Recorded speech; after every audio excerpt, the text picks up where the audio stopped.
तो बच्चों, let's read the question. A player throws a ball at an angle of 30 degree up with a horizontal with a velocity of 14 meter per second. If the point of projection is at a height of 12 meter from the ground, then calculate the distance up to which the ball is thrown by the player. Here, value of g is given as 10 meter per second square. Now to answer this question, first we will discuss here the key concept, and here the key concept will be projectile motion. तो projectile motion में जब हम किसी भी object को horizontal के साथ यहाँ पे एंगल बनाते हुए थ्रो करते हैं, उस पर्टिकुलर केस में हमारे पास जो ऑब्जेक्ट होता है उसकी वेलोसिटी को हम दो कंपोनेंट में रिजॉल्व कर सकते हैं. एक हॉरिजॉन्टल कंपोनेंट आएगा that is you cos theta, और एक वर्टिकल कंपोनेंट आएगा that is you sine theta. You cos theta क्योंकि यहाँ पे कांस्टेंट रहेगा, कोई भी एक्सेलरेशन या फोर्स एक्ट यहाँ पे नहीं करता है, जिस वजह से यू कॉस थीटा की वैल्यू हर एक पॉइंट पे हमें सेम देखने को मिलेगी.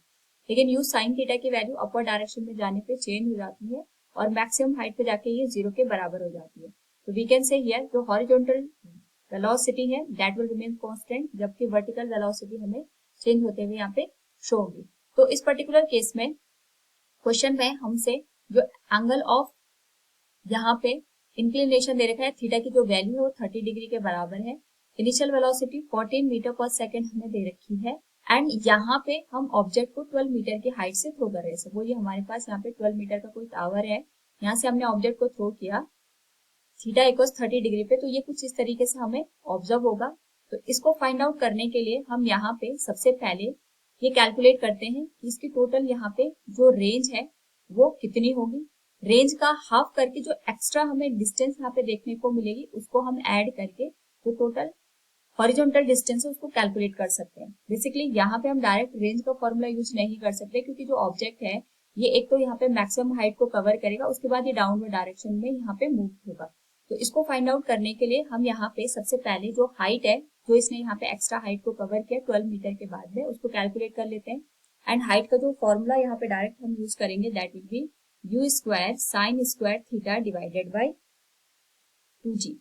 तो वैल्यू पुट कर दे तो u की वैल्यू 14 है, इसका स्क्वायर हो जाएगा. It will become sine square 30 degree divided by 2 into g. G की वैल्यू हम यहाँ पे 10 लेके चलेंगे. नाउ यहाँ से अगर हम देखें तो हमारे पास 14 का स्क्वायर 196 आ जाएगा. साइन 30 की वैल्यू हमारे पास होती है 1/2, इसको हम लिखेंगे 1/4 into 2 into 10 divided by 2 into 10. तो 196 डिवाइडेड बाई 4 की जो वैल्यू होगी 49 आ जाएगी, and it will be divided by 20. It will become 2.45 meter. ये तो हमारे पास मैक्सिमम हाइट आ गई, यानी 12 मीटर के टावर से हमने इसको थ्रो किया था. इसके बाद जो यहाँ पे हमारे पास ऑब्जेक्ट है ये 2.4 मीटर की हाइट को और कवर करेगा, यानी जो टोटल हाइट हमें देखने को मिलेगी that total height will be given as 12 plus 2.45 that will become 14.45 meter. Now यहाँ पे we will also calculate the range for this particular case. अगर हम यहाँ पे रेंज की वैल्यू कैलकुलेट करें it will become u square sine 2 theta divided by g. तो u की वैल्यू 14 का स्क्वायर हो जाएगा, साइन 2 थीटा यानी साइन 60 डिग्री हो जाएगा 2 into 30, and this will be divided by 10. Solve करने पे हमारे पास जो वैल्यू बनेगी that will be given as 14 का स्क्वायर, ये तो 196 आ जाएगा, and it will be divided by 10. इसकी वैल्यू आ जाएगी हमारे पास √3/2 के बराबर. नाउ यहाँ पे अगर हम इस होल वैल्यू को सॉल्व करें तो वी नो दैट हमारे पास जो वैल्यू निकल के आएगी that will be given as 9.8 √3. इसको हम यहाँ पे मीटर में रिप्रेजेंट करेंगे.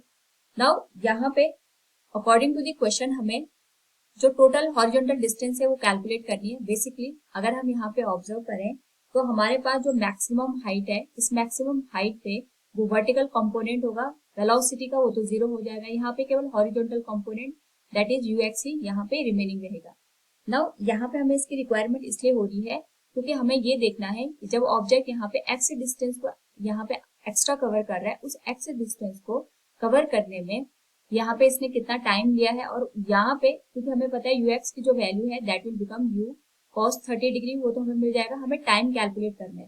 तो हम मैक्सिमम हाइट से अगर ऑब्जर्व करें तो मैक्सिमम हाइट से ग्राउंड तक आने में इसने जो भी टाइम लिया होगा, अगर हम उसको यहाँ पे कैलकुलेट करना चाहें that can be calculated by second equation of motion, second equation of motion हमारे पास बनती है s equals ut plus half at square.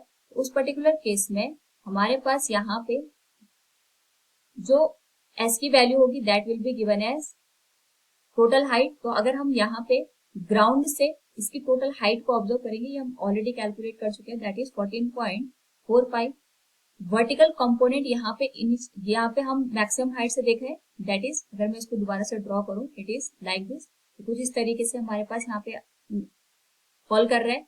तो इस पर्टिकुलर केस में यहाँ पे हमारे पास जो वर्टिकल कंपोनेंट है वो 0 है, क्योंकि हम टाइम यहीं से कैलकुलेट कर रहे हैं, इसलिए हमारे पास ये जो वैल्यू है वो 0 के बराबर हो जाएगी and it will be given as half g की वैल्यू 10 आ जाएगी टी स्क्वायर। तो यहाँ से अगर हम वैल्यू कैलकुलेट करें तो we can say it will become 14.45 into 2, that will become 28.9 and this whole value will be divided by 10, जिसको हम लिख सकते हैं यहाँ पे t equals square root of 2.89 second.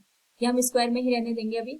Now यहाँ से हमारे पास जो t की वैल्यू आई है उसके करस्पॉन्डिंग हम x को कैलकुलेट कर सकते हैं, क्योंकि जो हॉरिजॉन्टल हमारे पास कंपोनेंट है चाहे वर्टिकल कंपोनेंट है, टाइम की वैल्यू सेम रहेगी। सो जो डिस्टेंस x है that can be calculated as horizontal component that is ux into time t, और इसकी वैल्यू आ जाएगी u cos 30 के बराबर, क्योंकि ये तो चेंज नहीं होगा हमारे पास। u की वैल्यू हमने ऑल यहाँ पे गिवन है 14 cos 30 हो जाएगा हमारे पास यहाँ पे √3/2 एंड टाइम की जो वैल्यू है दैट इज 2.89। नाउ यहाँ पे अगर हम इस वैल्यू को सॉल्व करें that will become square root of 2.89, ये हमारे पास बन जाएगा 1.7 के बराबर। It will be multiplied with square root of 3 2.94, this will be divided by 2 1.47 into 14। तो यहाँ से हमारे पास जो ओवरऑल वैल्यू निकल के आएगी that will be 20.61 meter. Now यहाँ पे अगर हम टोटल रेंज को कैलकुलेट करें तो जो टोटल रेंज है, क्योंकि हम मैक्सिमम हाइट से यहाँ पे x की वैल्यू कैलकुलेट कर रहे हैं, तो ये आ जाएगा r/2 प्लस x के बराबर। नाउ यहाँ पे अगर हम इसको सॉल्व करें it will become 9.8 √3 divided by 2 plus 20.61। तो हमारे पास यहाँ पे जो वैल्यू बनेगी that will be given as 4.9 √3 plus 20.6 के बराबर। It will become 29.08। तो जो 29.08 मीटर है it is total horizontal distance covered by the object. So from given question we can say here calculate the distance up to which the ball is thrown by the player. It will be given as 29.08 metre और 29.1 metre भी हम इसको लिख सकते हैं।